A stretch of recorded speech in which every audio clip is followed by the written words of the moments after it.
মই প্ৰগতিৰ অধীনত ডিমাকুছিত মহিলা সবলীকৰণৰ জাগৰণ সভা। মই প্ৰগতি আঁচনিৰ অধীনত বিশেষকৈ গ্ৰাম্যাঞ্চলৰ মহিলাসকলক বিত্তীয় সাক্ষৰতাৰ মাধ্যমেৰে সবলীকৰণৰ লক্ষ্যৰে ৰাজ্যৰ বিভিন্ন প্ৰান্তত সজাগতা সভা অনুষ্ঠিত কৰি আহিছে।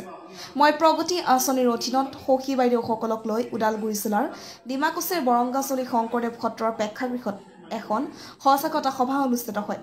সখী বাইদেউসকলৰ জৰিয়তে গ্ৰাম্যাঞ্চলৰ মহিলাসকলৰ মাজলৈ বিভিন্ন চৰকাৰী বিত্তীয় আঁচনিৰ সুবিধাসমূহ লৈ যোৱাৰ লক্ষ্যৰে সখী বাইদেউসকলৰ লগত ৰাজ্য আৰু কেন্দ্ৰীয় চৰকাৰৰ সংশ্লিষ্ট বিভাগৰ মুৰব্বীৰ লগত সম্পৰ্ক স্থাপন কৰাই দিয়াৰ উদ্দেশ্যেৰে ৰাষ্ট্ৰীয় গ্ৰামীণ বিকাশ নিধিৰ সহযোগত ক্ৰিচিল ফাউণ্ডেশ্যনে সজাগতা সভাখন অনুষ্ঠিত কৰে। ডিমাকুছিত অনুষ্ঠিত জাগৰণ সভাখনত ওদালগুৰি জিলাৰ ভেৰগাঁও আৰু খৈৰাবাৰী উন্নয়ন খণ্ডৰ অন্তৰ্গত প্ৰায় শতাধিক সখী বাইদেউ আৰু মহিলা উপস্থিত থাকে। বৰংগাচলী সত্ৰৰ প্ৰেক্ষাগৃহত অনুষ্ঠিত সজাগতা সভাখনৰ আধাৰে ক্ষেত্ৰ পৰিদৰ্শক দীপাংকৰ কলিতাই উক্ত সভাখনত কেইবাগৰাকী উচ্চপদস্থ বিষয়ববীয়া নৰ্থ ইষ্ট ফাইনেন্স বেংকৰ শাখা প্ৰবন্ধককে ধৰি বহুকেইগৰাকী ক্ৰিচিল ফাউণ্ডেশ্যনৰ বিষয়ববীয়াসকলে উপস্থিত থাকি বিত্তীয় সাক্ষৰতাৰ জৰিয়তে গ্ৰাম্যাঞ্চলৰ মহিলাসকলক সবলীকৰণ কৰাৰ বাবে চৰকাৰৰ বিত্তীয় আঁচনিসমূহ মহিলাসকলৰ কাষলৈ লৈ যাবলৈ সখী বাইদেউসকলক আহ্বান জনায়। ডিমাকুছিৰ পৰা Bhuban Thaplia report the north east times. গ্ৰামীণ বিকাশ নিধি আৰু ক্ৰিচিল ফাউণ্ডেশ্যন এই দুটা সংস্থাৰ আপোনালোকৰ ওদালগুৰি ব্লকত এটা প্ৰজেক্ট চলি আছে। প্ৰজেক্টটোৰ নাম হৈছে মই প্ৰগতি। আৰু 2023 বৰ্ষত আমি আপোনালোকৰ ওদালগুৰি জিলাৰ দুটা ব্লকত কাম আৰম্ভ কৰিছিলোঁ, ভেৰগাঁও আৰু খৈৰাবাৰী। যোৱাবেলিও আপোনালোকৰ ইয়াতে চেম হেৰিতে আপোনালোকৰ প্ৰগ্ৰেমটো হৈ গৈছে।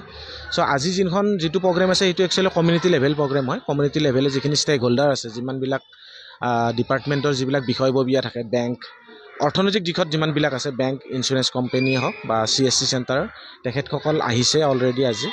আৰু তেখেতসকলৰ লগত আমাৰ যিখিনি ভলেণ্টিয়াৰে প্ৰত্যেকখন গাঁৱত কাম কৰে, ভেৰগাঁও ব্লক আৰু খৈৰাবাৰী ব্লকত, তেওঁলোকৰ লগত চিনাকি কৰাই দিয়াই আমাৰ আজিৰ এই মিটিংখনৰ উদ্দেশ্য।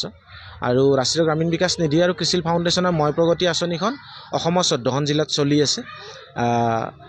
ইয়াৰে আপোনাৰ ওদালগুৰি অন্যতম। 2023 বৰ্ষৰ 2018 চনৰ পৰা আমি কাম কৰিছোঁ, 2015 চনতো কাম কৰিছোঁ।